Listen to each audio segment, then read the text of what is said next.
Maayos at handa na ang Comelec Isabela sa pagsasagawa ng halalan sa darating na ika-30 ng Oktubre para sa barangay at SK elections. Sa naging panayam kay Attorney Manuel Castillo, ang Provincial Officer ng Comelec Isabela, basean niya sa timeline na sinunod ng Comelec ay nasa tama naman. Tapos na rin niya ang briefing ng mga electoral boards at mga board of canvassers, maging ang mga accountable forms na gagamitin sa halalan ay naipamahagi na rin sa lahat ng munisipalidad sa lalawigan. Sa usapin naman ng paghahanda sa seguridad ay nagkaroon na rin ng Comelec Isabela at ibang mga ahensya katulad ng PNP at AFP ng conference kung saan nabatid sa dialogo na wala namang seryosong banta na naitatala.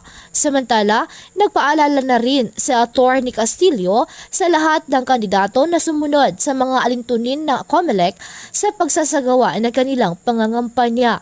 Anya, tiyakin ng mga kandidato na maayos ang mga lugar na pinaglalagyan nila ng mga campaign posters at maging ang mga sizes nito.